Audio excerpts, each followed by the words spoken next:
Hello, hello, hello, everyone. This is HQ again.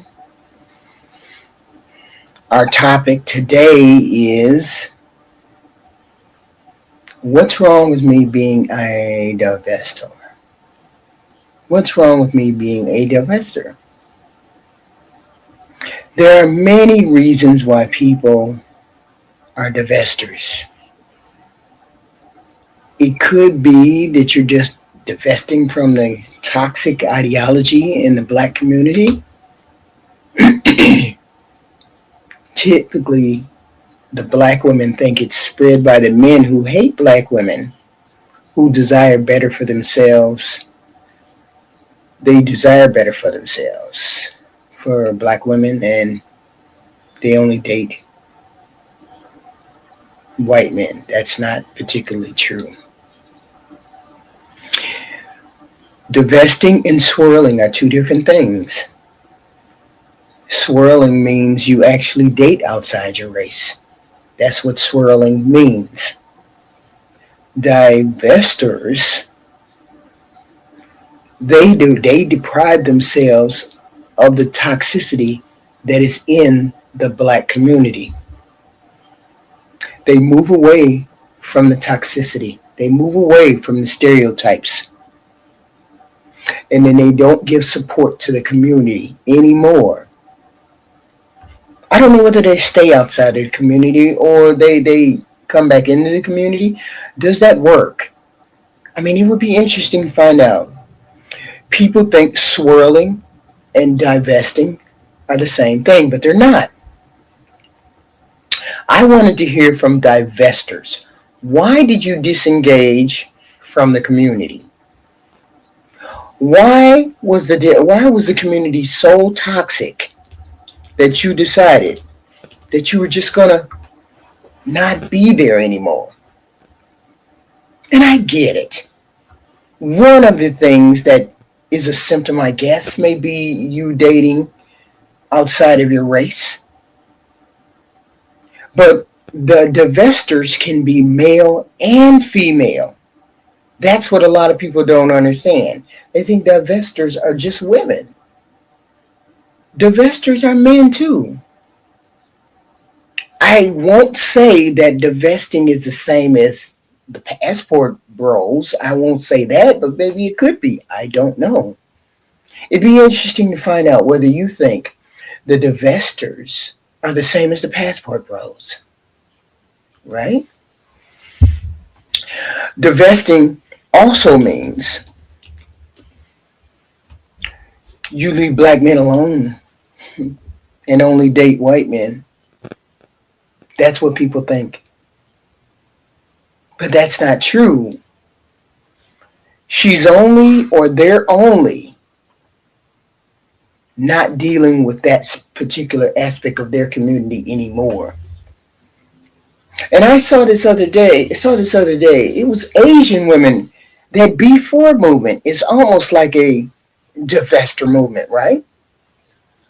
But not particularly here in the United States, but divester movement all over the world. And that's one of what they consider their B4 movement. They're getting away from all that's going on with their men, with their culture, the toxic relationships that they have with those with the opposite sex. Okay? The whole point of this conversation is to hear from those people who understand you didn't just leave our culture because of black men or black women. You left our culture because of a lot of things, other things besides that, right? We date outside our race for various reasons. We all do. Who's to say who's attractive and who's not to us? Maybe the divester reasons force us over there to date other people. It forces us into dealing with other races. But there's a difference between divesting because of the toxicity of our race and going over and swirling. and then denigrating your own race. Okay. And we have a lot of people on this internet here who are divestors. But they are the ones who all are always saying, well, we're not swirling, we're divesting. But it just so happens to be a lot of divestors are swirlers. Because mostly we see a lot of divestors with white men. We see a lot of divestors with white women. And I want to understand, what would drive you to be out and be a divestor? Or explain to us, what is the difference? Because I see the words being interchanged, right? Divestor and swirling. Now, swirling is swirling. That means that you're dating white, Hispanic, black, whatever. But you're interchanging the men or the women. And there's nothing wrong with that if you find beauty within all of these races. There's nothing wrong with finding beauty in all of these races. It's when I have a problem, it's when you are white or you're black or you're Asian or whatever, and you denigrate your own race and say, well, this race is better than this race. Well, my own race is black, and so other women of other races are better than my own race. I have to explain something because you have to explain it. A lot of people, this is something that has to be said. Men and women are the same all over the world. I don't understand why people don't understand that. Different cultures, different backgrounds, but that doesn't mean we don't have the same reactions when faced with similar problems. And her reaction is going to be better than my reaction, or his reaction is going to be better than his reaction. I mean, this is your totality of experiences, desires, wants. Your reactions come from there. I mean, I've dated people with accents, without accents, United States, outside the United States, and men respond the same way. One group of people is no better than the other. That's the problem that we have. Okay? Male behavior, women behavior, all the same, everywhere you go. Little nuances here and there. But if you slap me, or you tell me I'm ugly, or you do any of those things, we're all going to react similarly. Okay? And it's a terrible thing when we find out that we're less attractive to your men, your counterpart men. That's a damaging thing to find out that we are considered less attractive. And I find that that's something within your race, or something within you, that would even think to say something like that. You don't like the behaviors of the people in your race. You don't like the behaviors of the people in your circle, your family, community, whatnot. But you can't damn all of us with the same brush, because it doesn't work that way. I am nothing like a person, relationship. I am nothing like, I have the basic responses, of course, just like every other female. But you can't say because Sally is ratchet and ghetto, that means I'm going to be ratchet and ghetto too, just because Sally and I are both black. That's not how that works. Just like I don't look at black men and say, oh, well, all black men, none make money and none are smart and none think critically or logically. I don't, and only white men do. I don't think that way. That's why we have to take people individually. And I think a lot of people get the divestors mixed up because they believe the divestors think their men are less than other men. And I'm sure it's a movement, and this movement has been going on for a while. And I'm hoping the women have thought critically since they've been out of the market and dating other races. They have gotten out of the market of dating black men, that they understand that there's beauty in all men. There's beauty in all races. And then there's degeneracy in all the other races as well. Because this is terrible when you get into a relationship and you find out that the person that you're involved with hates their own race, or hates their women from their own race, or hates their men from their own race. And I found this situation fascinating because it's always women who get the brunt of this. She doesn't like our race. She's dating a white man. Blah, blah, blah. And that's not necessarily true. I mean, the beginning of this divestment period, it was women who didn't want to be involved in the toxic traits of the black community. Okay? It's about living your best life, living the best possible life that you can, regardless of whether you're black, white, or whatever. Divestors just want to have the best life that they can have, regardless of whether their partner is black, white, Hispanic, or whatever. Right? It's the goal is to live a well-rounded, beautiful life and explore whatever the world has to offer. It has nothing to do with whether you're black, white, or Hispanic. I mean, I know, because I've been involved with black men, white men, whatever kind of men. And I know they're all the same response-wise. Different cultures, different attitude, da-da-da-da-da-da. But we respond the same. And if you have assholes in one race, you're going to have assholes in the next. Depending on how you respond and how you conduct yourself, right? And a lot of people feel like, oh, okay, you're a divester because you're black and you're dating a white man. That sometimes that has nothing to do with it. Women all over the world want to be treated fairly, lovingly, wantingly. Okay?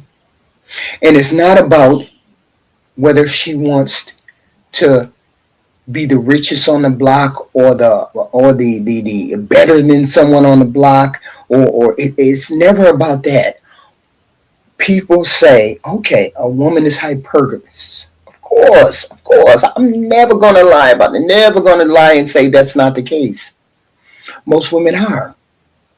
She wants the best product. She wants the best man that she can get.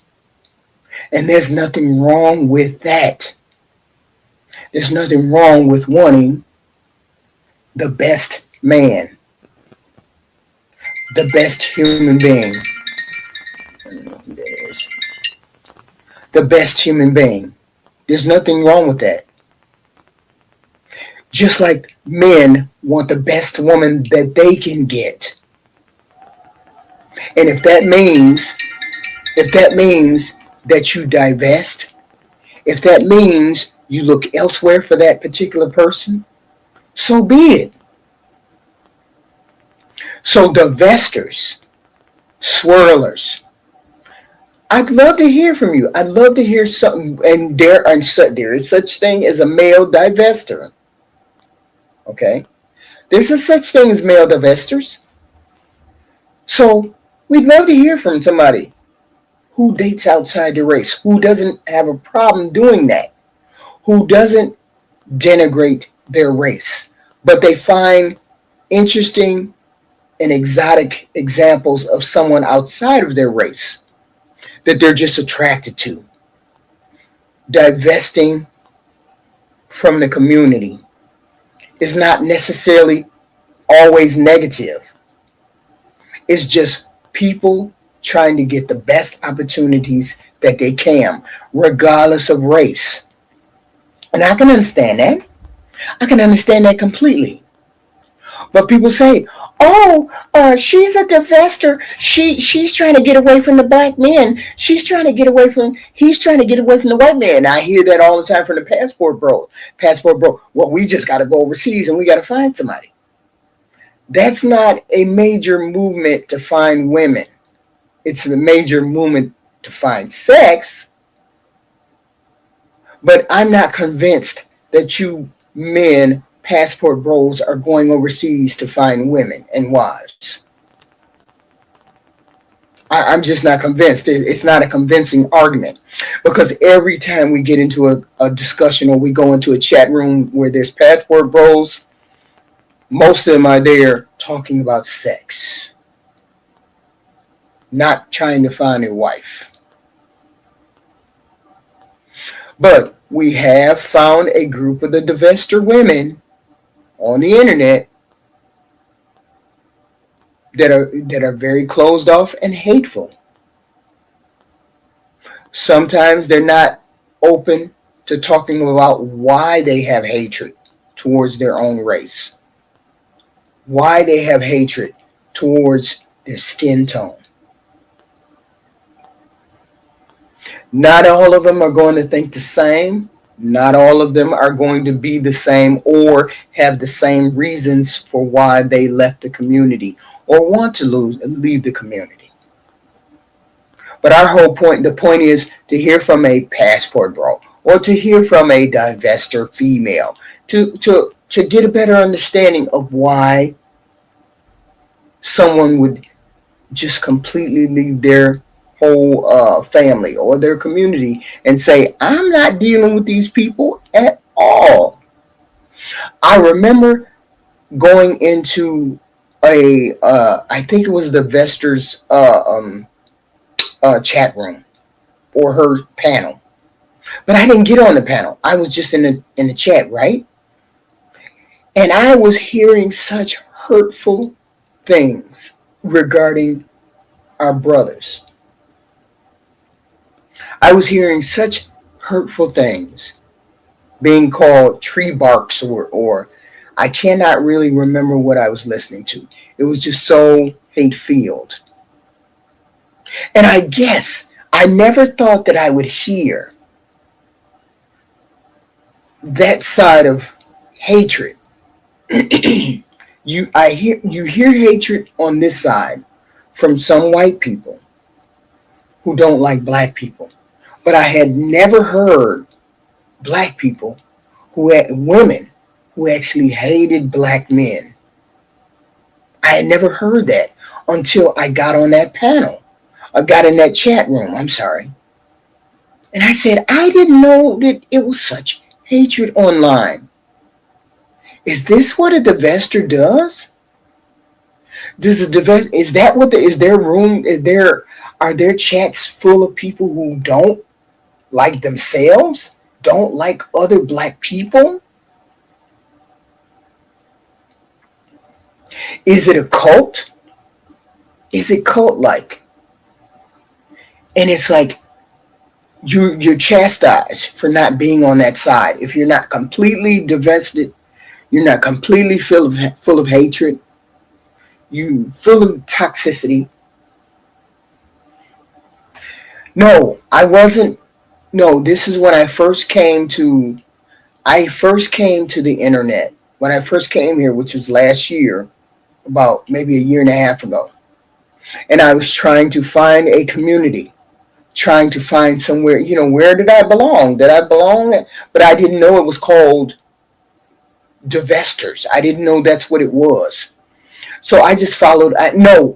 How I got on the internet was I was interested in black women speaking about empowerment of black women, right? How do we get to that those kind of chats? So you look around, you find around, and I just ended up in this chat, in this panel chat. And these women were talking about doing this and doing that, and then all of a sudden I heard someone say, black ass bark, and he has a log and black. You know, I couldn't believe it. I couldn't believe black women were talking like that about black men. I had no idea because I had never heard a black woman speak about black men like that in my life. And I ended up on the women empowerment side of YouTube, and that's an extreme side. So I was like, okay, so these divestors, they say they're just trying to divest from the community, divest from the toxicity of our community. But over there, they were talking about it was like they had adopted the white supremacist uh, talking points regarding black men. Okay. While I understood the overall message, right, I couldn't get with the self-hating or the black men racial slurs that were going in and out of that conversation. And it was like, if you've been so hurt by black men, why would that even be a concern for you to even have a conversation? Like-minded women were over there and they just had the most wild circumstances. And so I was thinking about that other day. There's no way that that can be a representative of the women who date outside of our race. And the way we hear men, the passport men, talk. Well, black women are only like this, and black women are only like that. That's not the case. See, I'm one of those people that I don't listen to talking points because I know that those are lies. I know that those are generalizations that don't apply to every woman. We have beautiful women out here, regardless of whether they have children or not. There are beautiful women out here who have beautiful souls, who have beautiful personalities, who have beautiful just countenance all the time. And then there's beautiful men out here the same, who have good personalities, who want to be providers, who can be providers, who are just looking for that opportunity. But then we have those divester people, passport bros, somewhat of the divester group for men, and the women who were over there calling black men names. Okay? But nobody wants to be a part of a group that's negative, who downgrades their own race. Because I don't want to go anywhere where someone calls me a black ass, blah, blah, blah, or whatever. Nobody wants to do that. So that's why I wanted someone to call in and explain to me, what is this Jesus, I always have a problem with that word. What is the movement of these divestors? Passport bros, excuse me, passport bro movement, and the female divester movement. Explain it. Explain what it does, what it empowers in you to call your counterpart and say your counterpart is not worthy of attention. Okay? Swirling is different. Swirling is just dating outside your race. That's all swirling is. Dating outside your race. And many normal, everyday, average people date outside their race. If you have the opportunity, right? If you have the opportunity. Okay? If you appeal to the other races. Okay?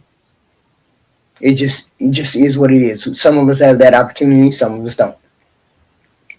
Some of us don't even want it. I have a girlfriend who says, I never date a white dude. I never date a white dude. I just love my black kings. I said, if all your black kings was whooping your ass, you'd be over there dating them white boys because you didn't want your ass whooped every day, right? So I never say that I'm never, ever, ever going to date somebody that's Asian. It's a long shot. It's a long shot. But if it was just me and a bunch of Asians in the world, men left on the planet, I guess I just have to go over there and, you know, I just have to go over there and stand above them, right? Because it's very rare that I'll find someone that will be my height. Or they probably might be my height, but that's about it. Never taller, right? So I'm saying never say never in all of these things. But it's an interesting concept that the passport bros have said, let me get my passport. That's not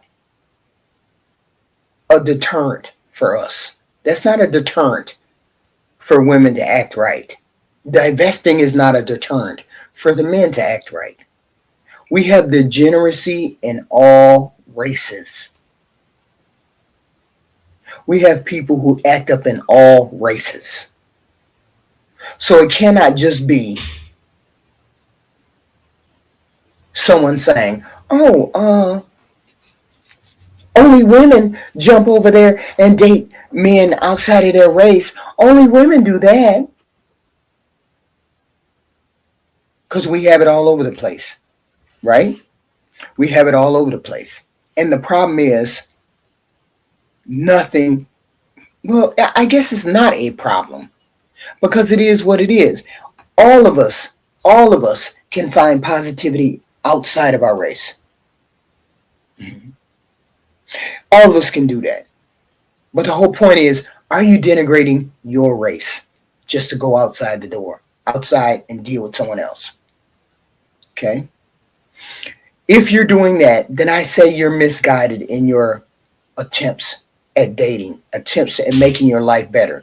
How is it that your life is better or you feel better when you're bashing your own people? How does that make you even feel? How does that even work inside of your head to say, I'm never going to date black men? Wouldn't there be an issue inside of you if that's the case? If that is what you thought? Wouldn't that be an issue inside of someone? Wouldn't that be a difficult thing to live with? Because if I hated myself so much, or I hated my skin color so much, or I hated my race so much, my family so much, my people so much, wouldn't you have conflicting feelings inside of you that would make you less complete or less whole as a human being? Because I could never function, or I never understood why people could function and hate themselves. But all of your decisions would be colored by that hatred, right? And as I said, divesting, swirling, two different things. Swirling there is no animosity towards your other race. Swirling is no animosity towards your particular male gender or female gender or whatever. It's nothing like that. It's just the fact that you find this person who is of another race attractive. You find this person that's of another race attractive. Has nothing to do with hatred or anything else. Divestment, that might be somewhere in the realm of not wanting to be bothered with a person of your race. And I've seen that before. I've seen that on that panel. And that panel was terrible. Black ass monsters, you nasty, they look like Dookie, they blah blah blah. And I was like, what? What is that? What's going on? Hatred of what? I couldn't even do it. I couldn't even do it. Somebody give me a call. Tell me what am I looking at wrong here? Why am I looking at divestors as though there's some mental issues going on there? Why am I looking at it like that? When maybe it's not like that. Maybe it's something else. Maybe it's something I'm not seeing. Okay? And what experiences have you had with dating somebody that may have been outside the race who you thought was like goofy? You know what I'm saying? Like, man, you kind of off. You over here telling me that I'm the best thing since sliced bread, and you over and your race is and you a different race. But you telling me I'm the best thing since sliced bread. But you telling me your race is trash. Okay. And I get it. People want to belong somewhere. They want to belong to something. Okay. They want to belong to somebody else. They want to belong to a movement. They want to do all of these things. But sometimes movements go astray. Movements go off the rails. Okay. The investment kind of went off the rails for the same reason. I mean, it was a grassroots thing. It gained popularity. People wanted to be a part of a group. Oh, yeah, I think our men are trash. Oh, yeah, I think our women are just trash. Nothing functions like that. No woman wants to be over with a group of men who thinks she's trash, who thinks women are trash, who thinks his women are trash. Okay?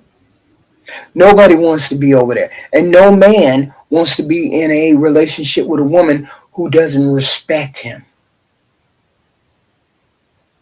who doesn't respect men and the issues and the problems that go along with being black in this country.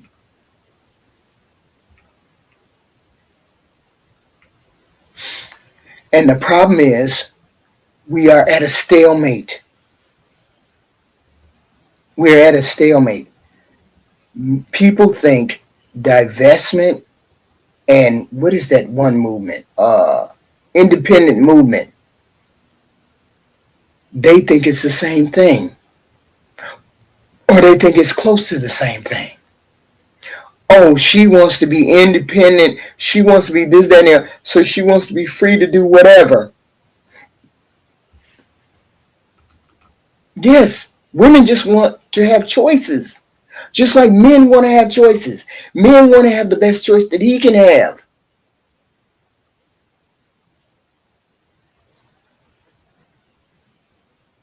Women want the same thing. When you divest, that means you're divesting from the toxic ideology in the black community.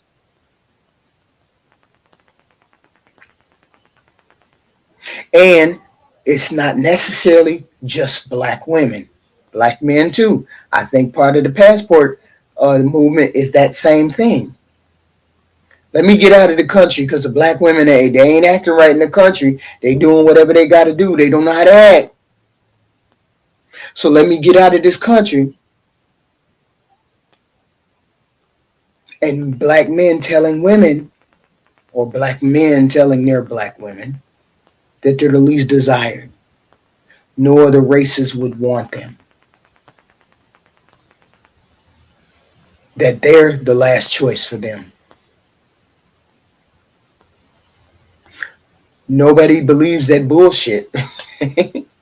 because black women are race loyal, and I know that they are because I've spoken with many women, black women, and they say their first preference is black men. So that is a real thing. But we also want to be treated. Yes, running from Western women. Yes. But you very rarely hear that from the other races. You hear that running from women from the black men. You primarily hear that from the black men running somewhere, getting away. Our women are this. No, we don't have any good women here. We don't have any. What are you running from? The Western woman? What do you mean Western woman? What Western woman? What woman are you talking about? The whole world is modern. There are modern women all over every country. What are you running from? And then I bet you the passport men are finding that the women are the same overseas. They have high birth rates, high promiscuity there, dealing with more than one man at the same time. The same philosophy, the same mentality, the same characteristics, except you're over there. So sometimes you run over there as a passport bro, and then you find the same women. You women with bad attitude is all over the world. All over the world.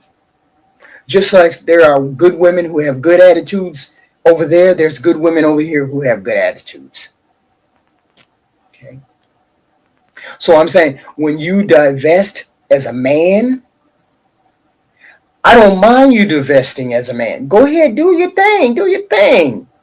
But it's when you get involved with a woman or you get involved with the other race, denigrating your own race.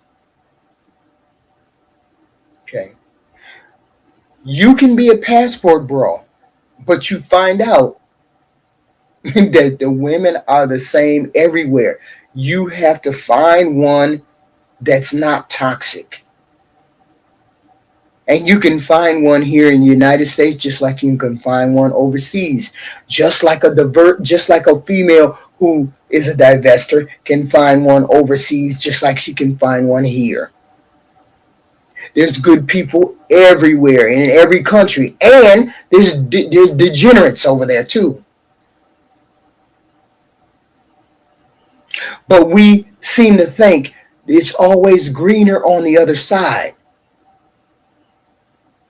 The other side is just the other side. It's not greener on the other side. There are billions of people on this planet. Billions. And you mean to tell me you, one lone black male, or you, one lone black female, cannot seem to find one good woman somewhere? One good man somewhere? In the country that you're from?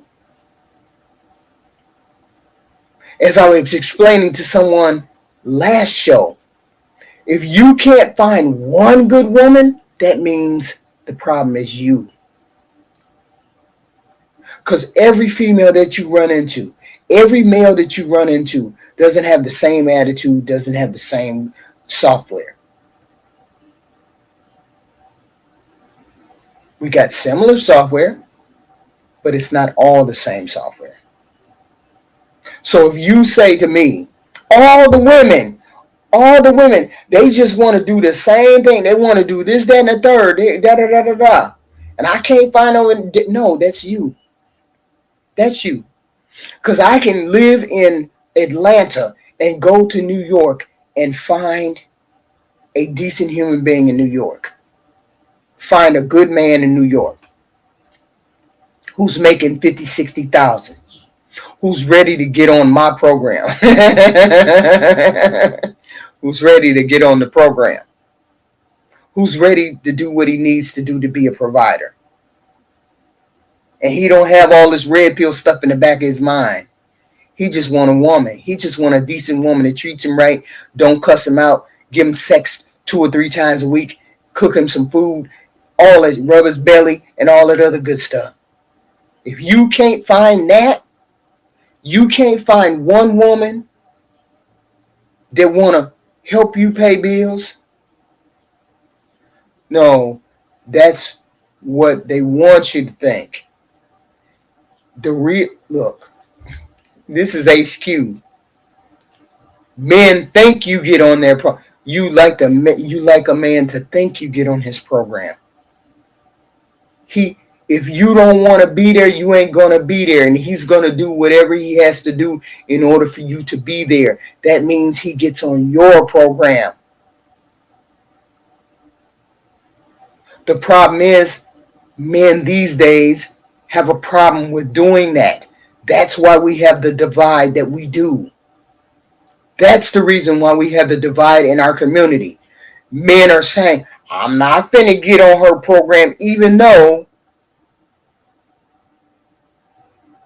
programs have worked from the beginning of time. Thousands of years, hundreds of years, 10 years, 1 year. Okay? And women getting on men's program, you get on each person's program, but the honest to God truth is, he's getting more on whatever you like as opposed to just what he likes. Okay?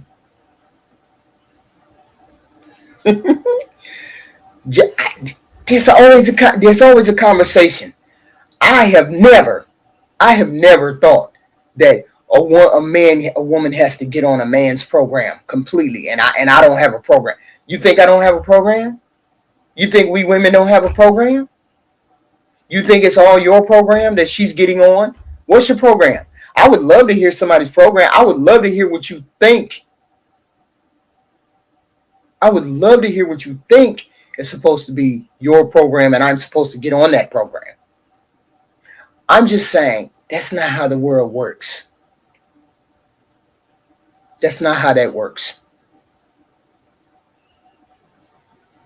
People say, well, woman has to get on a man's program. I get it. I do. Hey, people got to follow something. All I'm saying is, if your program is this particular, and people have programs. I'm not saying they don't. That's not what I'm saying. What I'm saying is, normal everyday people who want to get into a relationship, who want to have a stable relationship where they're equal co-partner and they're doing what they have to do to make the relationship work.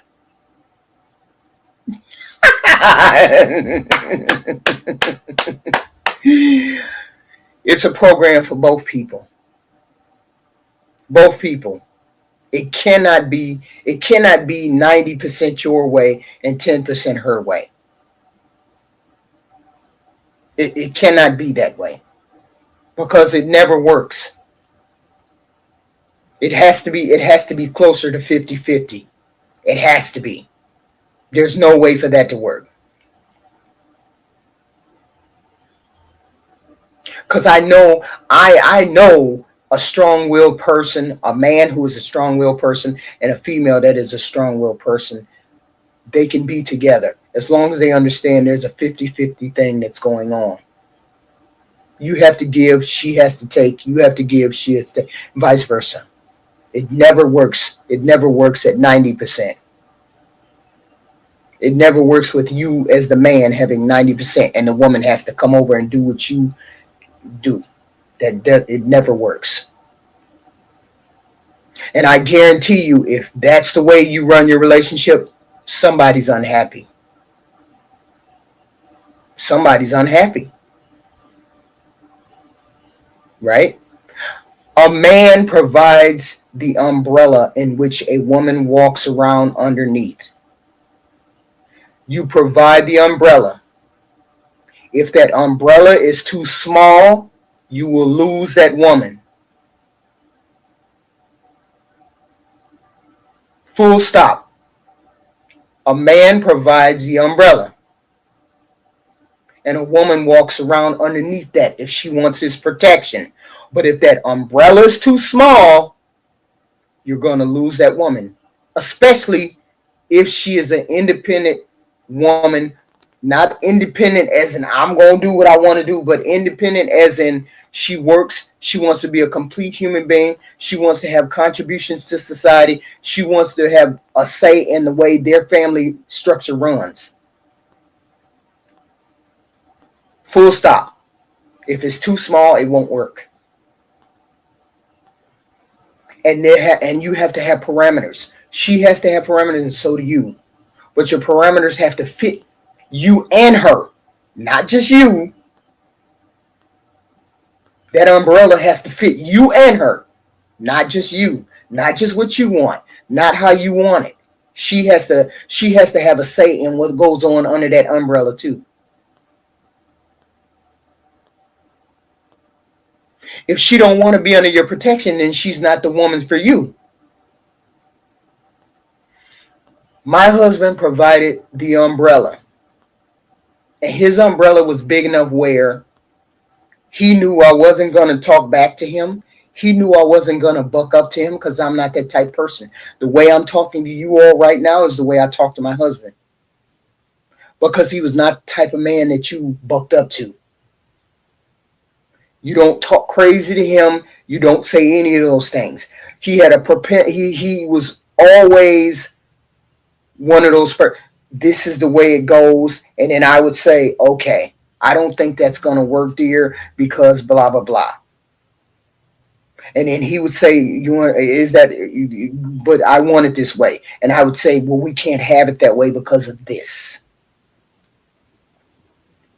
And then he'd come back, and then he'd think about it. No, okay, it kind of makes sense. What do you think? And then we would negotiate that way. And that's the problem. You don't want women like that. So therefore you go get women that are submissive, like in a different way. But I'm talking about a man who wants a partner who contributes to the relationship, who shows up fully as a woman, who shows up fully as a person that makes him think. I don't ever want a man who sits off in the corner and barks orders at me, and then I got to do exactly what he says, how he says it. And then I don't think. And I have no thought processes of my own. Otherwise, I got to worry about getting beat. I got to worry about getting cussed out. I got to worry about getting thrown out of the house. No woman wants that. No woman wants to have a relationship where she doesn't feel connected or as much of a partner as he is. It's never going to be 90 your way and 10% her way. It's never going to work. Okay? It's never going to work. It's always going to be 45-55, 55-45, and she's got to be an equal partner in this. And I get it. It's a talking point. Stop giving me talking points. As far as I'm going to go is a man provides the umbrella and the woman gets to walk around underneath that umbrella. But the umbrella has to be big enough to absorb her and his wants and desires. It cannot just be yours. It has to be hers too. Men say, well, I want to be the provider. I want to protect you. I don't want you to do this. See, when people do that, you stifle the other human being. And nobody wants to be stifled in a relationship because it doesn't work. That's a talking point, Lee Turner. It's still a man's world. We get that a man built all of this stuff. We get all of that. But you built it for me. You built it for me. You built it for us. Not just for you. You built it for us. Okay? And that's what people get to forget. You forget that you didn't just build this for you. You built it for us. You built a safe place for me to land. You built a safe place for me to be to love you freely and passionately here. And that's what people forget. You want me over there because I bring chaos or I bring peace to your war-torn brain. I bring something that you can't get on your own. And I get it. I get it. Well, we just don't need women. We just need women for sex. I get all of that too.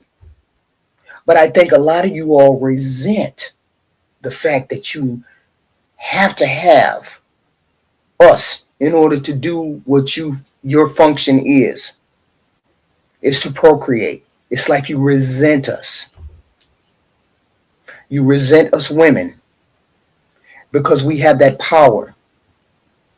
And see, that's the whole thing. Stop resenting the fact that we have that power. Once men stopped resenting us for having that power and utilizing just us, using us for just that power, we would get along much better. I'm more than just a whole. And see, here's the thing. When you have an attitude like you only bring the 90 and the 10, this is how men walk out the door, or this is how women divest, or this is how men divest.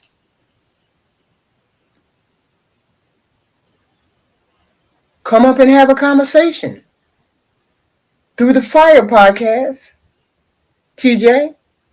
I want to know where I'm wrong at. Why would I be wrong? I know relationships have to be 45-55. Otherwise, the umbrella is too small and it does not work. Unless you just have a submissive human being who doesn't want to stretch their imagination, who doesn't want to stretch their thought process, who doesn't want to stretch anything. Okay. I know that you cannot. No man who is an intelligent, who's a thinking man, who reads, who understands the world around him, wants a woman who doesn't think and contributes along the same route that he does. No man wants that. How do you function? I can't function with a dumb man. That's full stop. I can't function with a dumb man who doesn't think beyond his dick. I need you to be learning. I need you to understand, to have empathy and sympathy. And I need to have that too towards you. Understanding what your plight is, how you feel, how this might affect you. I need you to feel and do the same thing. That's how you have a 50-50, 45-55 relationship. It can never work with you having 90 and me having 10. It will never work. And if you look inside relationships that have went wrong, you will find something was lacking.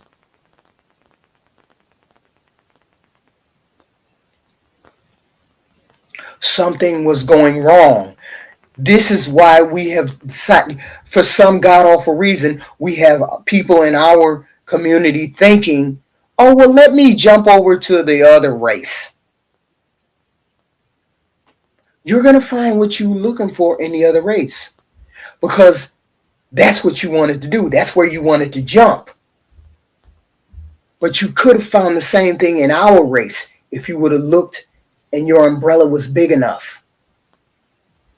Because when a man says, okay, she can't come outside dressed like that, blah, blah, blah, blah. Case in point. This is a case in point. I keep bringing that dude up, but that Cooley dude, Fugazi dude, everybody is clowning him because this woman is over there wearing stretchy pants and showing her butt and all this stuff. And a lot of y'all are looking at him like, what you letting your woman do that for? It's not a matter of him letting his woman do nothing for. His woman is an independent human being. And this is not something that he concerns himself with, because it's not serious in their relationship. It's not a serious thing in their relationship, because he doesn't see it as a violation of their relationship. Maybe he has a little issue with it, but he understands in the overall bigger picture, they're there to get money. She's there to get money. And so therefore that's okay. But an overall picture, he understands. He understands why she's doing what she's doing. Everybody has a preference. Everybody has something that they like. I love dark-skinned men. That's my initial, off the cuff want and desire. But have I ever had a dark-skinned man? No. I've never had one dark-skinned man. I've had dark-skinned men. No, let me put that a different way. I've had dark-skinned men chase me, but I never preferred to want to chase them. I've never wanted them. Let's put it that way. So I've dated all. I've dated outside. I've dated inside. Black, Indian, white, you name it. But if you put me down on the ground and you chain me down, it would be a dark-skinned man. And I attract everything except that. Except the other day, some guy told me, you turn me on. It's like, I know that. But unfortunately, you don't do that for me, right? I didn't say that, but in my mind, I would have said that if I wouldn't have been able to get away from him, right? So my whole thing is this: divestors are not necessarily just going out and dating white men. Those are swirlers. Divestors are just trying to get away from the toxic relationship that we have with each other, that we have in our community, that maybe black women and black men have for each other. Swirling is just dating outside your race.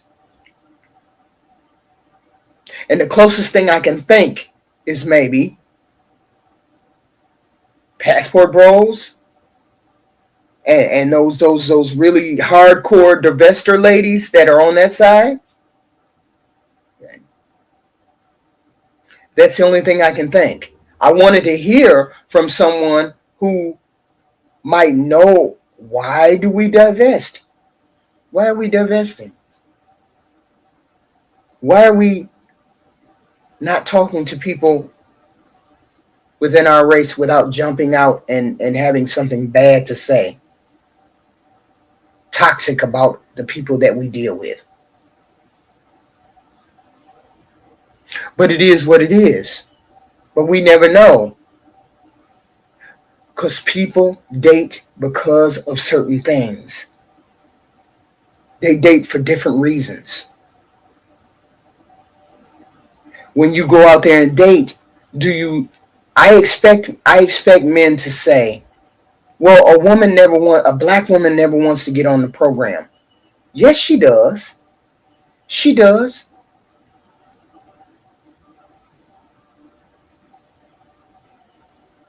Divester. Yes, divester is not divester is somebody who just wants to get away from the toxic elements of our race. A swirler would be a person that exclusively dates white persons, white people, white men, Mexican men, whatever. That would be considered a swirler. I've dated a white person. I wouldn't consider myself a divester, because I don't have any hatred or animosity towards black men at all. And that's the thing. People who have animosity towards their race may be a part of that divestiture group. I can never say that word. Okay. She said biracials be having identity crisis. I wonder why. I wonder why. I don't stop people from looking at me and dating me. If you're a good person and you're a good human being, then you should date them, regardless of whether they're white, black, Hispanic, or whatever. You should date whoever comes your way, because you never know if that's the love of your life. You never know if that's the type of person that would ever make you happy. You never know. Do you think I wanted to be on this planet at the age of 50, however old I am, 56, 57, something like that? You think I wanted to be on this planet single? You think I wanted to be on this planet out here trying to figure out, do I have enough? Is his umbrella big enough for me to be me? Is he going to try to stifle me from being the person that I am? Do you think I wanted to be out here at this age? No, God had other plans for my husband. Right? So therefore, here I am.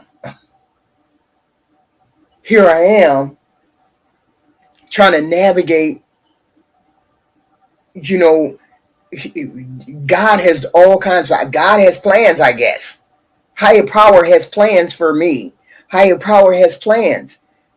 I don't know whether he's going to bring a white guy or a black guy or a mixed guy. I don't know what he's going to bring.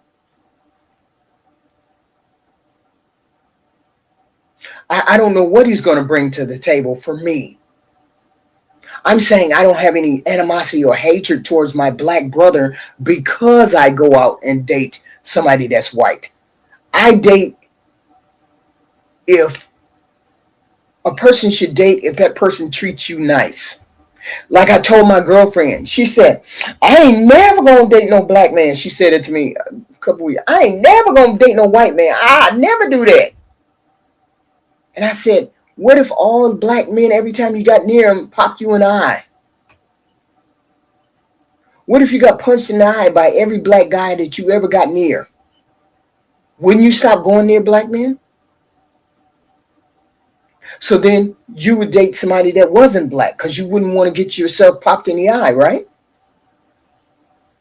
So I'm saying never say never. But there's so many black men on this planet that should never be an issue for her. And that's why I said to Leon the other night, Leon, how is it that you ain't found a woman in all these years? You ain't found a woman in all these years because it's you that's the problem. It's you that's the problem. Your umbrella was too small. No woman can fit under that umbrella with you. I mean, just imagine that inside. Just imagine that in a picture. Picture it in your mind. The man has the umbrella, and you're standing underneath it.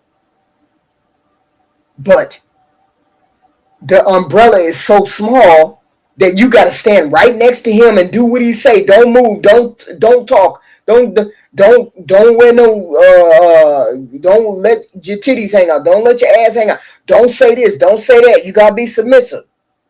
The umbrella is so small that you got to stand right there. But imagine him having a bigger umbrella where you get to walk around and dance and be who you are. And the only rule is stay under my umbrella.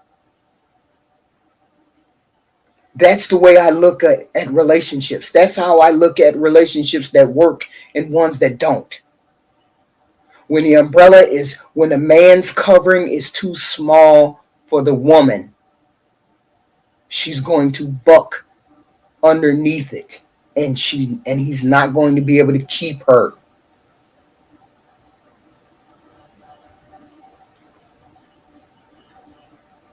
And that's how relationships die. Deaths. And you wonder why it didn't work. Think about what you brought to the table. Think about your umbrella. As a man, think about your umbrella. As a woman, think about what type of umbrella or what size umbrella that you can live with. I can't live with a man who's religious. I can't live with a man who's firmly religious. I know that for a fact. I know that because I'm not religious in that way. Nothing wrong with religion, but every time I turn around, you're telling me you need to repent. You know you can't have your ass out. You know you can't do that. The Bible says this. The Bible says that. Every time he says something like that, I can't live with that person. So therefore, his umbrella is too small for me. So therefore, I would be running out from under that umbrella every 5 minutes, and then that relationship would never work. So therefore, you have to find a man whose umbrella is big enough. The minute you find out his umbrella is not big enough, that's when you bounce. And when I mean umbrella is big enough, I mean rules that you can't live with, rules that buck up against what you believe, rules that don't work for you as a human being. Nobody should be curbing your impulses. You should be curbing those impulses. And those impulses should be able to live under that umbrella. If they can't, then you need to get out of that relationship.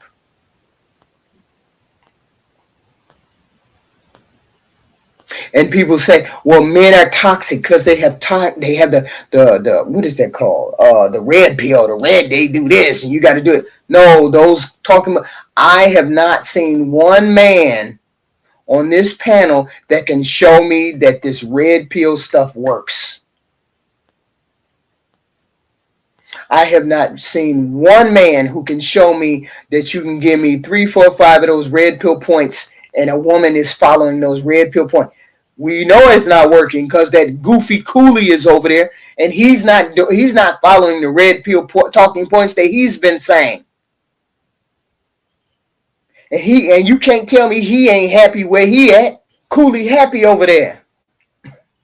Y'all ain't finna mess up his happiness. His woman showing her ass. He doing what he gotta do. They doing that goofy stuff over there. They doing that black and white dynamic over there. He happy over there. Show me one young dude that's on here that subscribes to them talking points, them YouTube red pill talking points. And I show you a liar. Maybe one, but you ain't implementing all of those. So I'm saying maybe these are the reasons why we have people falling out of our community. The topic at hand was divesting. You see why some women, some black women, some women at all divest. This toxic behavior that we got right here. This is toxic behavior, Leon. Nobody wants you to be on your goddamn high horse telling them that your life is better because you're holier than they are. I live by the Bible, so you'll laugh at since you don't live by the Bible, your life is shit. I follow the word of Jesus, but since you don't follow the word of Jesus, your life is shit. Don't nobody want to hear that. Ain't nobody trying to live like that. You trying to make a human connection on this planet. Ain't nobody trying to hear about how better you are than they are. But that's not the point. The point is you got to get into the game. You got to get into the game. Divestors don't divest just because they don't want to deal with black men. They divest because they find other options more palatable than what they have in front of them. We have a caller. Hello. Call from Hipster League. To accept, press 1. To send a voicemail, press... Hello, Rose. Hi, HQ. How are you? I don't know what the hell I did, but he is hot. Oh my God. So I think that when we mentioned him earlier, Hmm. I think that's what rubbed him the wrong way. But we weren't mentioning him other or outside of the fact that there was cussing going on, and we were trying to keep it, Right. on the right Right. track. So Right. I'm sorry. Like I won't Okay. I won't mention him anymore. Like I don't want to summon up the demons. Like Right. And it wasn't that. It wasn't anything that you did. It was Lee. He just kept prodding and prodding and prodding, and it's like I yeah. can't. I can't because people don't recognize, or he doesn't recognize that he's in his own way. You're I in can your I own can way. kind of see that, and he has mentioned before words out of his own mouth that he did want to be married. Yeah. So that's the only reason why you're saying Right. he could be the one possibly in his own way. Right. And I'm not. And So I'm I saying hate. it in a nice way, or I thought I was saying it Yes. in a nice way.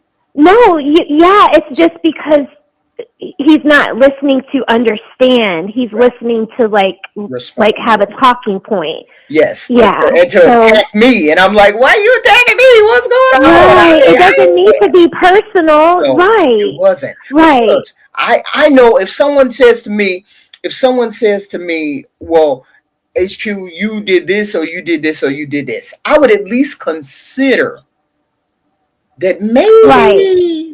What they're maybe saying has some validity. right. Right. And it's not, and Yeah. it wasn't in a way to denigrate. It was more of a way, maybe you'll listen and maybe you'll think about it, right? Right. And it's like Right. I hate when I see people. I don't like people to be alone. That is one of the hardest things on this internet that I run into. People Yeah. who are in their own way, and they have these talking points, and then it's never successful. It's always something else. And it's like, look, if you think a different way, maybe you'll be successful in this particular way. Instead of saying Right. this, because when he initially said something, he said something about, well, these women are having babies. And I said to you, Yeah. It's like that's not your demographic that you're worried about. right, right. That should And I never felt be, you on that. I felt you on right. that. And it should never even be a concern now. It should never be a concern. And Right. yet that's in your way. But when the guys say that, we can't have empathy, Hmm. like we gotta just, it is what it is. Like Right. they always say, it is what it is. It Right. is what it is. And now it's like drilled into my own head. There's going to be people that are going to be receptive to your advice, Right. because they see what's worked for you. Right. Regardless of what the circumstances are, you Right. did have a successful marriage and you raised a family. Right. However that started, Right. you got back on track and you finished it through. Right. So that stands for something. And when you say you lived your life, you can say that you set out all that you meant to accomplish. Right. That makes you should be happy. Right. That is something to, I get that people cannot get over certain, listen, no one is perfect. We don't No. know how Leon has had That's transgressions. right. Just like y'all don't know all of mine, Right. and I'm not getting up here. None of us are getting up here like no Fugazi podcast. We're all up Right. here trying to bring Right. our authentic selves. Now, Right. do I have to divulge everything that happened in my life between 18 and 42 to Right. Leon or to anyone online? Right. No, I do not. But I can show you very valid evidence that I've had the success that I sought out for. Right. There's nothing that Raquel is wanting or longing for. Right. And so for that alone, I find that a successful life. Right. Right. Which and is it's what I all what wanted we to make it. explain. And which is Yeah. what I wanted to say. It was like, look at this, and then tell me if it works. Then if it doesn't work, then you need to change it. That's it. Right. It's nothing. It's Right. more. No, you are a bum and you didn't. Blah, blah, blah. No, I'm not saying that. No. I'm saying right, look at right. what happened in the past Has it been successful? If it hasn't, then maybe you need to change your message. That's it. And I always get on panel and I always say to people, show me a red pill person that has been authentically living every one of those talking points, and I'll show you a liar. Look at Cooley. And that's what we've been seeing, but we've seen it. I mean, the red pill guys, they know they've seen it a few other times outside of Cooley. So it's not far-fetched for any of us to come up with that same opinion. Right. But to get us back on the subject of divesting, right, you know, and try to be a little lighthearted. Of course, I'm mixed. My dad is black and my mother is Spanish. And I asked my dad when I first started listening to Tariq Nasheed, like way back in the day. Right. I asked my dad, I was like, because none of my uncles are married to white women. Or I do have a cousin, a female cousin, that is considered a divester. But this is like 2 generations away from my dad. Oh, okay. You know, like this is his niece, whatever. But anyway, I asked him, I was like, Dad, like, why did you get with a white lady? Because obviously, like, this is not the thing to do in the South. Like, it's very frowned upon. So he told me that when he was growing up in South Georgia and he started dating, he would be bringing home girls to meet his mom. And his mom would be like, don't go too far, baby, because that's like your third cousin or your second cousin or your third cousin that they might not have known. So and even when I went to high school, I went out with this guy. His name was Sean Dillard. He told me where his family was from. And he said Elberton, Georgia. Now, I don't know any other person in the city of Atlanta that has family in Elberton, Georgia. It's a very little small town. Right. And so guess what, HQ? Me and him are like 4th cousins. Ouch. Yeah, so my dad said, you know, when he got stationed and went overseas to Germany, first of all, there were no other real women, you know, because back in the day, he said there wasn't as many lady soldiers. Oh, okay. Okay, that's right. To choose from. Right. Yeah, and so he started like dating women of the town that they were, you know, and he just ended up falling in love with my mom. And yeah, so I, you know, but he said that it's always been uncomfortable for him because, you know, black women or white men, you can just tell when they're not accepting of it. Like in Germany, I remember my parents used to get some really dirty looks.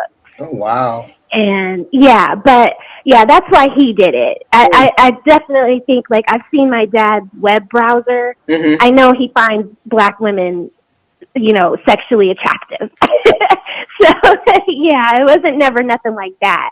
He doesn't hate himself, but he did say that was the reason why. So I just wanted to add that to the conversation, get us back on track to your topic. And it's a lot of men just like him who were in the military and they were over there, and those are the women that they found over there that they found attractive.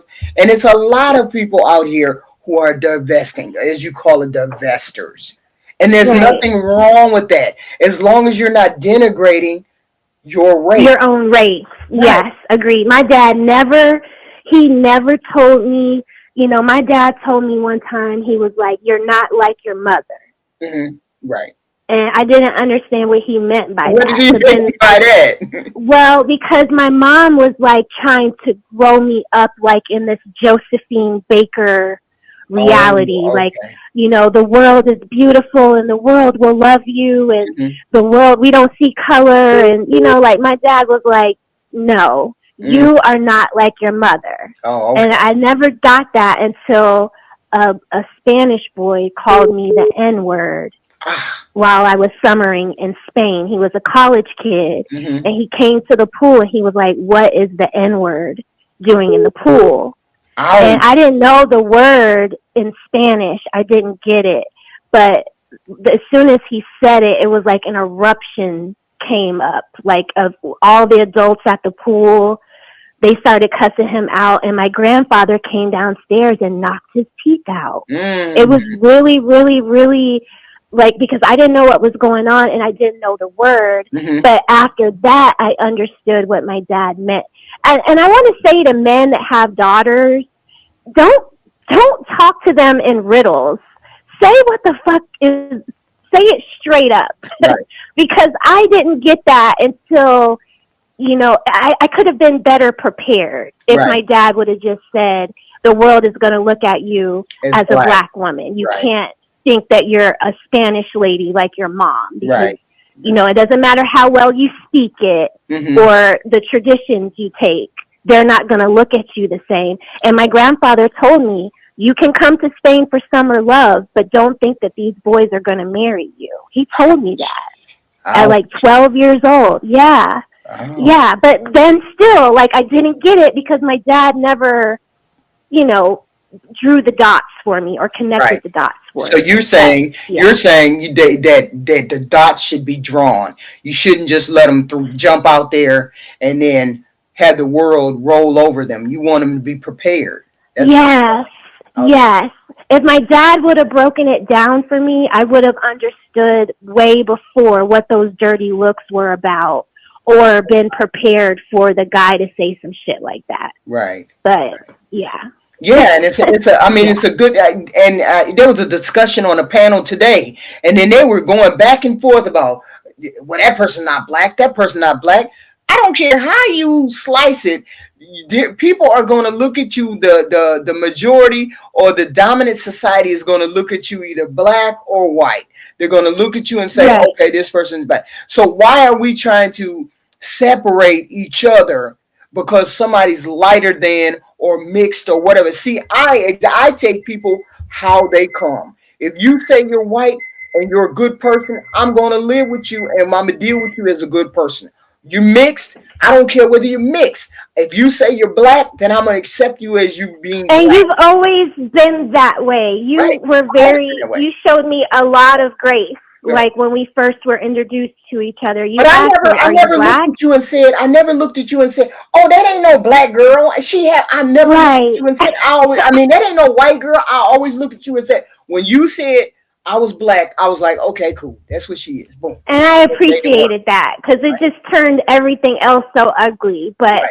yeah, like I love your show. I love your approach to the guys. Like, so I appreciate what you bring to the space. And Thank I you, think hon. Leon does Thank you. too. I just think he likes to argue. Like that's just his personality type, Yeah. you know? So Well, is he coming yeah. to the Royal Rumble? If he come to the Royal Rumble, I might get it. See, he I doesn't might understand be what able he to has been come. doing. Hasn't he been calling me names in the chat? Yeah, see, that's another thing, Leon, if you're listening, like the point of the discussions is that we speak to each other respectfully and we can't cuss at each other. Like I've said curse words in our dialogue, but I'm not cussing HQ. I'm not saying God he's out damn there. her or He said she's a hoe, or he's not saying it blatantly like that, but he's saying it like that. You know what I'm saying? yeah. And he's talking about me being low key. He's being low key in the chat. Yeah. So There's some pot shots being thrown, Leon. I never said a you're not word. innocent. I was on the panel, but I Yeah. saw those words, right?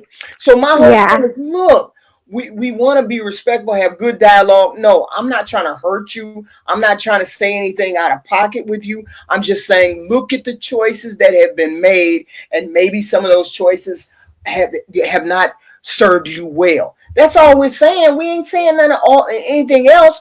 We're saying if you And it's basically the same thing that they're saying to the ladies that are calling up Kendra G and not finding love. They're saying the same things about them. Right. So it's only fair. It's only fair. Like, you have to look at the choices that you have made all the way down the line. And I haven't made all the right choices either. Nobody has made all of the right choices.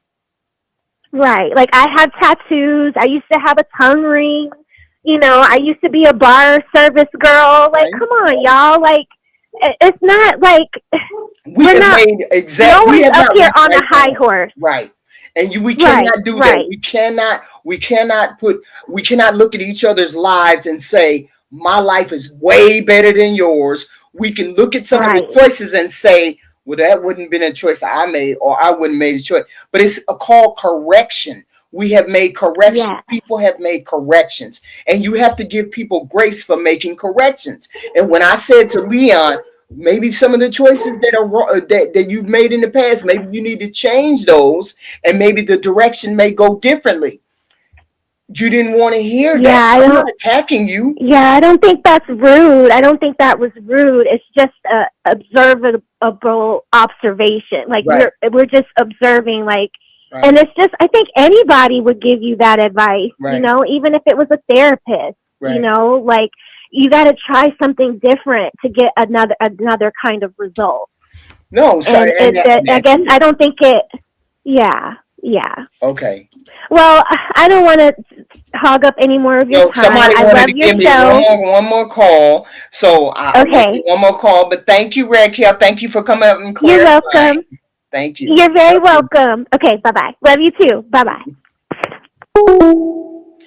Yes, Lex, triple Lex. Call in if you feel like calling in. Whoever wanted to call, we going a little bit longer tonight. Yes, we are, because we took a time up to talk to Leon, and Leon was hot with us. So we trying to do what we got to do. So that's my whole thing. Don't be upset, Leon. That's not what we were doing. We weren't trying to be anything other than. Wait a minute, hold on. Call from. Triple X. To accept, press 1. To send a voicemail, press 2. Hey, triple X. Hey, what's up, Lady HQ? What's going on? How you doing, feeling? sir? How you doing, sir? How you doing this Hey. Thanksgiving Eve? Oh, I meant to say that everybody, happy Thanksgiving for tomorrow. Just in case I did not say it earlier, you know, I want everybody to have a nice Thanksgiving, some good food. You know, that whole night. And thank you for the super chats, Lee Turner, 99¢, and Lee Turner for $1.99. Thank you for the super chat. So how can I help you, Mr. Lex? Oh yeah, I'm doing good. Better than I deserve. So Hey. our topic was divester or divesting. Yeah. I seen that. I've been kind of in and out. I caught some of it. Okay. Yeah, I was gonna say, yeah, that's a slippery slope topic, especially, you know, within the black community and everything. Right. You know, it's easy to get labeled, you know, a sellout, divester. So are you a divester? Are you one of the people that dates out? I usually date black women. Oh, you know, I date black women. Okay. Yeah. I date black women. I wouldn't consider myself a divester. Have I dated a woman that's non-black before? I have. But that's very, very rare. I would say 95% of the women I've dated are black. Okay. So, yeah. So that's where I'm at with it. So how do you feel about black women? So how do you feel about black women dating white men? Me personally, do you feel like type of way? No. I don't. I was gonna get to that, but yeah, I don't personally. I feel like they got to get in where they fit in. You know, a lot of them is, A lot of them, the marriage rates are down across the board, and it ain't just black women. Right. So, I mean, they got to get in where they fit in, and you know, ultimately, if that's where it goes, then that's the option they may have to take. You know, or if you just naturally meet somebody and y'all hit it up, I mean, race may not really come into play with that. Right. You know. I guess my concern with black women and white men would be if she's getting with a white or any other race of guy and she wants to, you know, all of a sudden turn on black men and start attacking black men. Right. That would be a concern of mine and kind of like waving in people's face like nana and all that. Right. I would be concerned about that. Yeah. And also, I would be concerned about ones that probably never really gave black men a solid shot, and they just pretty much started out on that path and always had a negative view without seeing things for themselves. Yes, as long as you're not denigrating you're not denigrating anybody's race. You're falling for that person because you want to fall for that person, and you find value in that person, regardless of whether it's race or not. I say go for it, because it is so hard out here to find love and somebody that wants you, desire you, for you. Real riders are rare. So at any rate. So why would you say I'm not gonna give every opportunity to find that on this planet at least once? Right. At least once. Exactly. Yeah. Because it's difficult enough to navigate this world with this, that, and the third. Ain't no way I'm gonna turn down somebody that want me. And want me to be who I am, how I am, and they and I ain't fussing with them all the time. I can't. It's infinitely just rare to find real riders like that that's really into you, of any race, let alone your own race. So if you get that, like you say, that ain't really nothing to play with. It shouldn't be taken lightly. Most definitely. No, go ahead. My whole point is, you've only been attracted to black women, you're saying. Yeah. So you have never ran into that. You have never ran into the possibility of dating outside.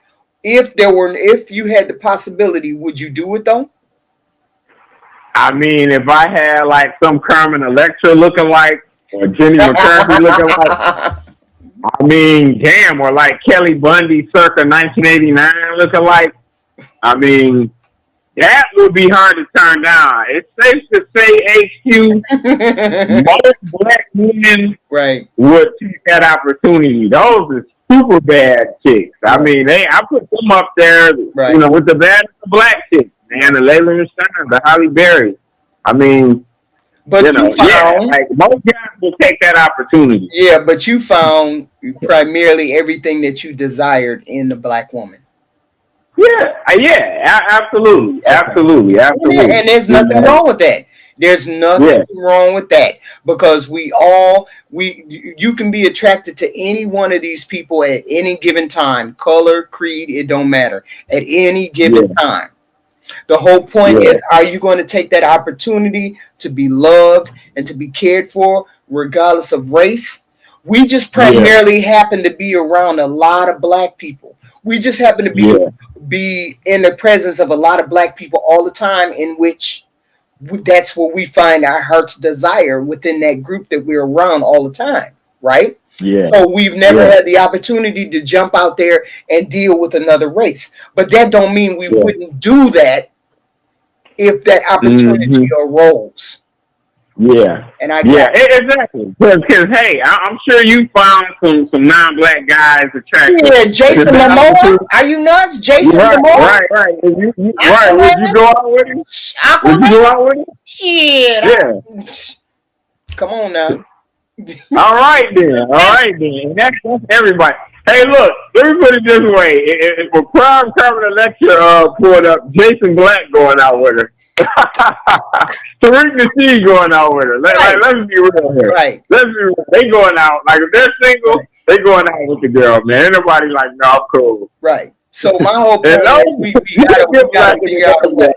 We gotta figure out a way that these people find happiness somehow, some way, without just saying all of these people are just no good.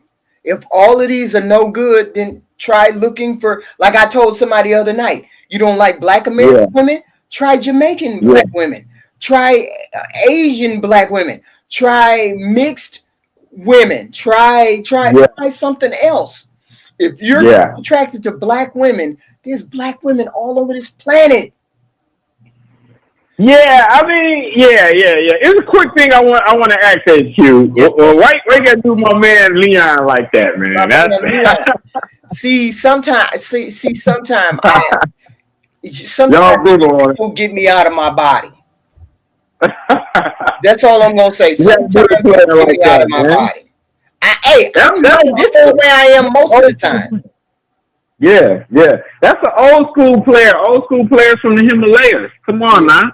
But here's the Yeah. thing. Sometimes you get in your way. There's black Asian women. What do you mean? They're mixed. Yeah. Yeah, she means the black and Asian women that's mixed. Look at Absolutely. the Tiger Woods. He's a black Asian Janae man. Aiko. Yeah. Janae Aiko. Yeah, the list goes on. There you go. Yeah. So thank you, sir. Yeah. Thank you for calling me. Thank you. No problem. All right. Hey, till next time. All right, baby girl. I appreciate your input. Thank you. No problem. Take care. Yes. Call me up, Libitina FD, please. Leon is just swinging in the chat. He is swinging in the chat. That's all. He's a wounded human being. That's all. You just tangle with HQ, and HQ don't take prisoners. Call from Libitina. To accept, press 1. To send. Hello, Libitina. Hey, gorgeous. How are you? Hi, how you doing? This is the first time you call. This is the first time I called. It's not the first time I sent money. I sent some money like probably a couple months. Thank you. Well, first ran across your thing. You're very low. You're very low. Can you how do you get your volume? Let me see. Can you hear me better now? Or can the audience hear? I can't. Yes, they can hear just a little bit louder because you're a little bit low. So what do you have on the topic, ma'am? Other than me windmilling inside them comments for you. No, I used to live in Korea. Okay. And I will tell you, when I lived in Korea, I was surrounded by, of course, I was in the military at the time, but I was surrounded by Korean men. And I was so surprised at how tall they were, first of all. Because, you probably would think, you'd be like, no, all Korean men short. Right. And I was like, no. Then I was so surprised at, how nice they were and catering. And so so one of them, plenty of them used to ask me out, but one of them, I did accept his date. Okay. And we went out on the economy, meaning that we wasn't on the base. We went out into Korea, and he took me to this really nice restaurant. And I tell you, and now this was 2010. We walked in the restaurant arm in arm. Do you know everybody in that restaurant stopped and shut up? Yeah. Oh my God. Like my whole chest. I was like, oh my God. I know you put your back straight. I know you put your back straight. Honey, I was going to strut in there and let them see all this chocolate on his arm. Okay. But the thing was, you know what he did? He tapped me on my hand and he leaned over to me and he says, don't worry, I got you. And I was like, whoa, okay. All right. So then when we sat to the table, the waiter, he was being very condescending towards me. And only thing I wanted to know, because everything was written in Hangul. So I was just basically, and he was acting as if he didn't know or tried to act like he didn't know what I was saying. Oh, okay. So my date says to me, he says, hold on. He said my name. He said, hold on. And then he spoke to him in their language. And all of a sudden the guy bowed to him. And he was like, after he bowed to him and apologized, he turned to me and talked to me in the most, like, he talked to me in the best English that I've heard the entire time over there. Because he was trying to be nasty to me. And so so it's like, at that moment, and me growing up in the South, I have dated, white guys like in school, and it used to be so horrible. So for me to go over there, so even on our date, as we was getting off our date, we was riding on a bus, and these two black guys had their faces, they was turned straight towards us. We were sitting in the back of the bus, and they was turned around looking at us. So he got off at his stop. He asked me that I want to get out on his spot, and I told him no. I want to go ahead and go home. Right. And that we could see each other another time. Do you know when them black guys, when he got off and the bus pulled off, those black guys came and they jacked me up, put their hands on me, and was like, "What are you doing with him?" And I was like, "Get your goddamn hands up off me!" Right. So I was like, it was just so much. Like, why would you think you could put your hands on me just because you see me on a date with yes, Rose, they jacked me up, put their hands, and you know how somebody jack you up and pull you close? Like, they were trying to get me straight. What? And so, yeah. That's crazy. With that being said, yeah, I was like, I don't know if I want to keep going through this. You know what I'm saying? Right. So I found it easier to be with a black man, because for one, you could find a black man in every shade that you want. Oh, okay. I mean, a black man could be as white as you want him to be. He could be as dark as you want him to be. Yellow, good hair, black, not good hair. I'm talking straight hair. And that's always my argument. Hair. That's always my argument. I can always find a brother in all different shades. We come in all different shades. And that's why I never got tired of brothers. Come on. And and that's the thing. So I just was like, but if there was one regret, I will regret that I did not go any further with that guy, because that was the most protected I had ever felt. And that was only on one date. So are you saying that that's why you stopped seeing him? Because it scared you? At that time, yeah, because this was 2010. Right. I knew I was only going to be in Korea for that year because I was military. And, and then I ended up meeting this chocolate brother who just swept me off of my feet. Okay. But that chocolate brother ended up cheating and everything too. So I'm like, wow. Right. But I often think about how that guy, because his name was Lee.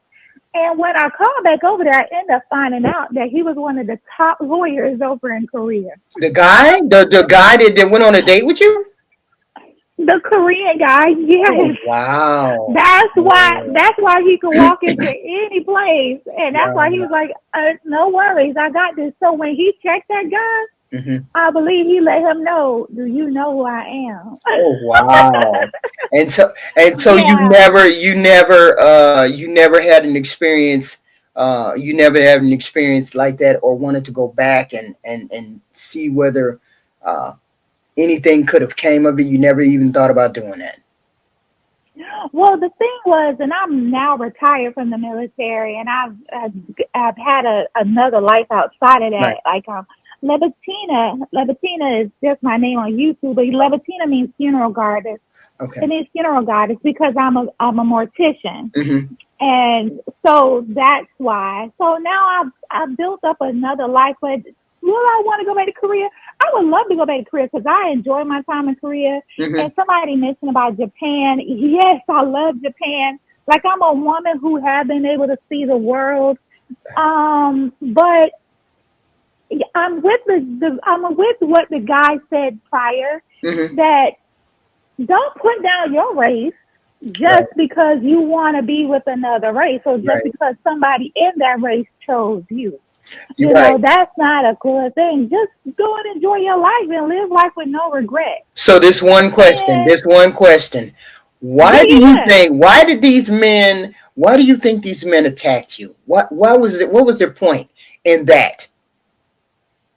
Because I was black, and I shouldn't have been with an Asian. Because he was like, "What are you doing with him?" Them. Mm-hmm. He said them, so they was calling the Asians them. I'm like, we're in their country, and why can't I be with them? Right. you know.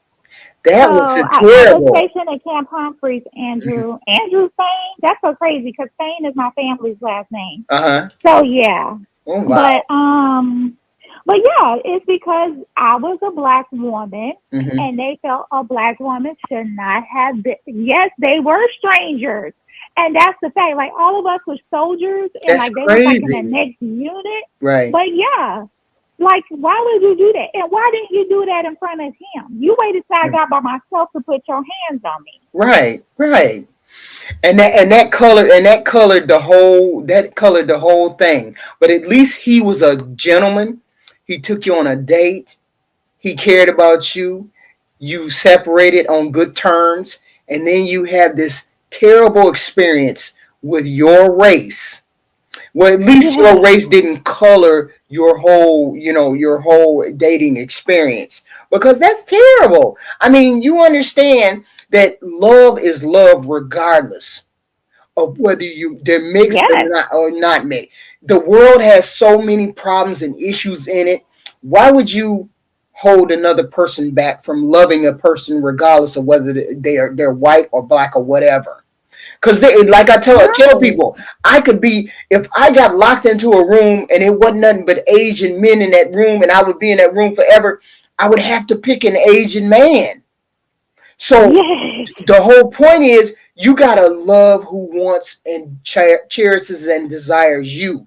You can't just say, I'm not gonna deal with another race because they're another race. You can't do that. right, You have to right. find, the world is so full of people who don't have love.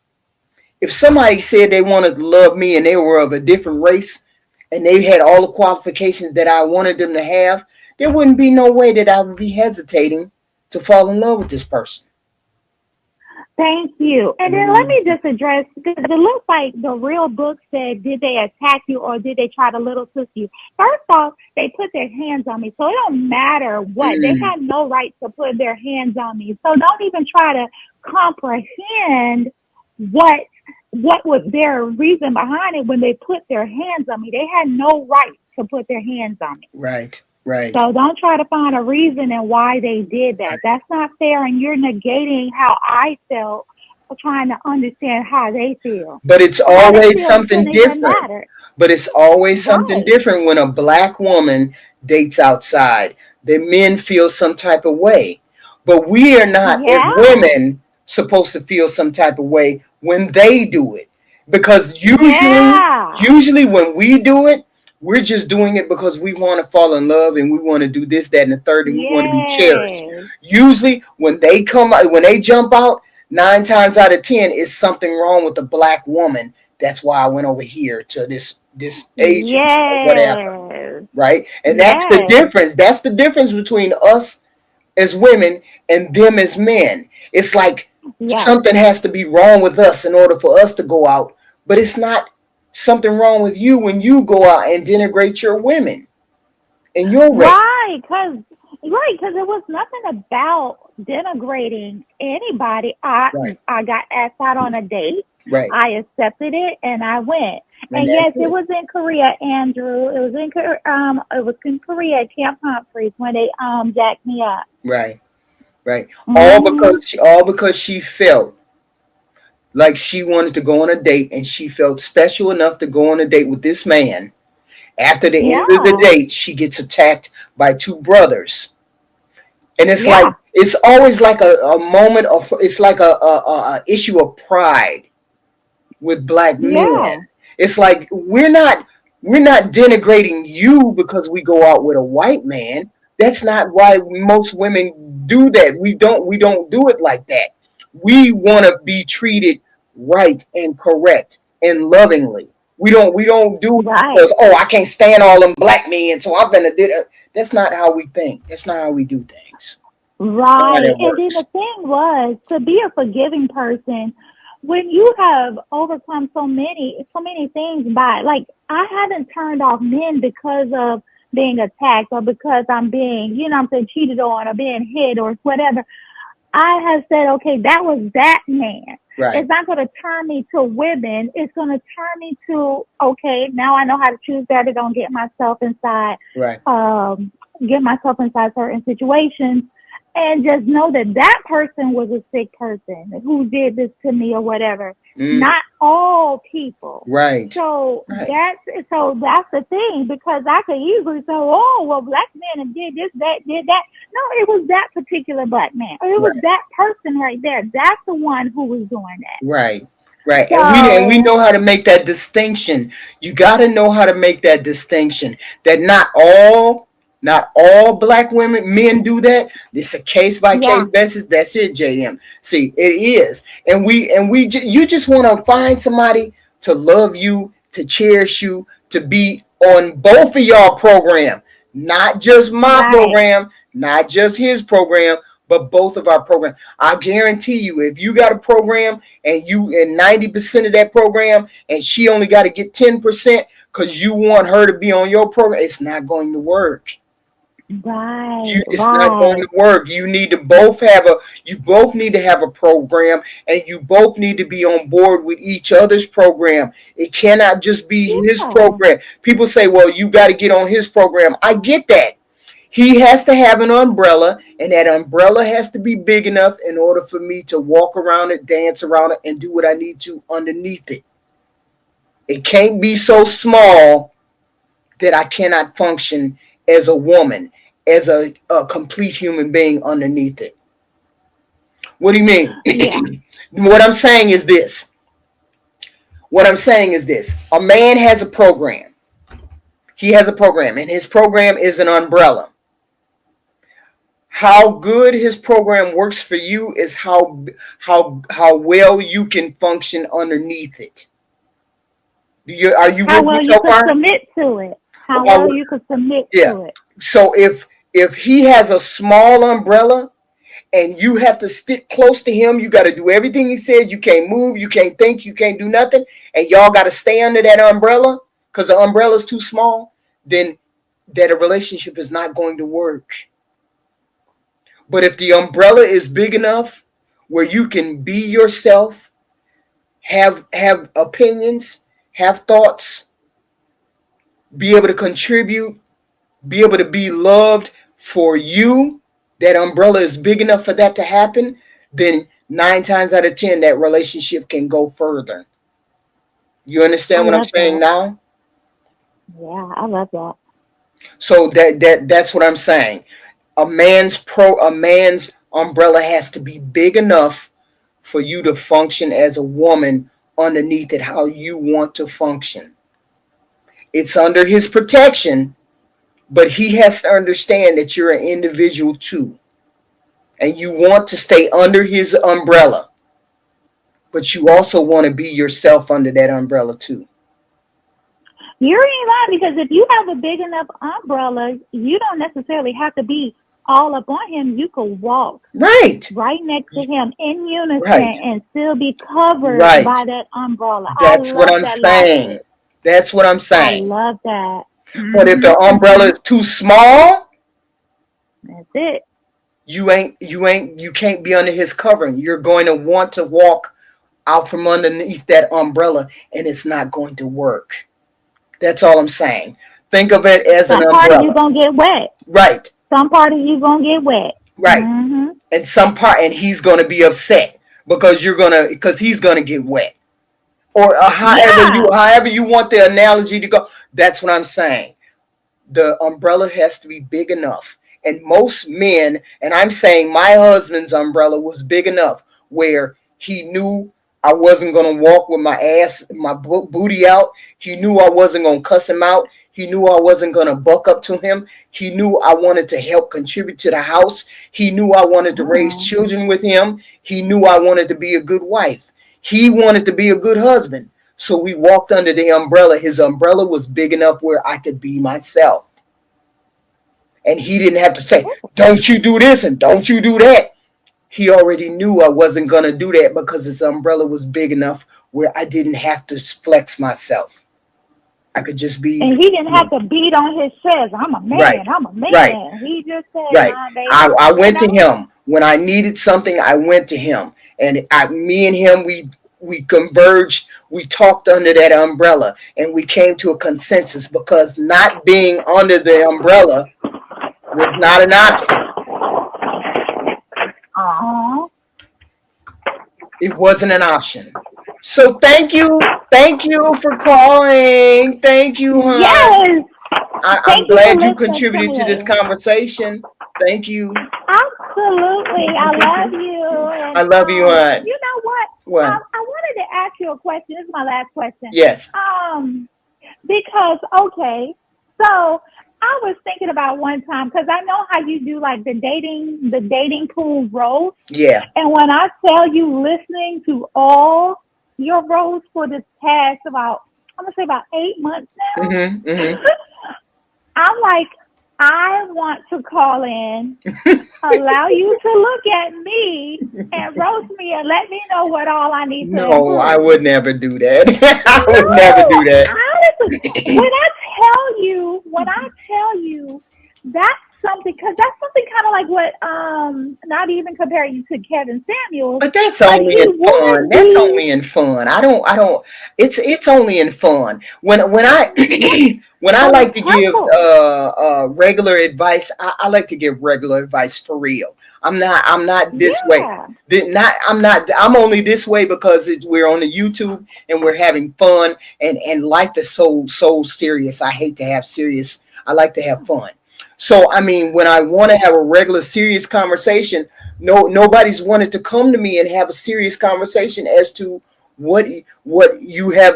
You want to talk about something that's serious. No one's ever really wanted to do that because they fear that I'm going to do what I do on the Dating Roast channel, which is not what I would do. I would never do that. But I actually wanted. I wanted the reason. Well, okay, I would say, how about we don't say roast? How about we say critique? Critique. Because, Okay. You know I what? would be calling in because I want to get back into the dating game. You know, like what? Well, you know what? I think I'm going to put somebody else called me, and someone else called me after the show was over, and they said, I really wanted your advice on something. You know what? I think I may make up a show, and then people can call in. They can either be on camera or not, and they can call in and then say what they need to say or want to say on any given topic, whether it's life or romance or what they want to do or what they want to accomplish, and then I will answer that question. I think I may put that together, because it's not that difficult. I got the phone line. See, I don't want people to call and then they're embarrassed to call, or they're embarrassed to be on camera, but they want to call. You know what I'm saying?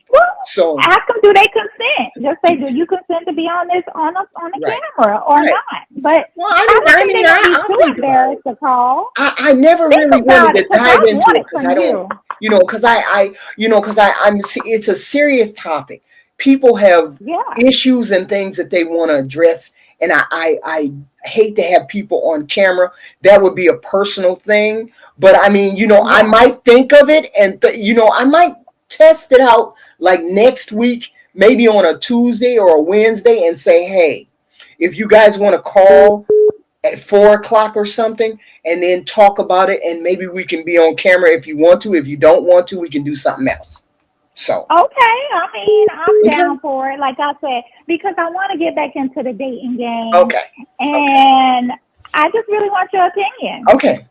All right. Thank you. All right, gorgeous. Thank you. All right, love you. I love Bye, you guys. Kat. Love you.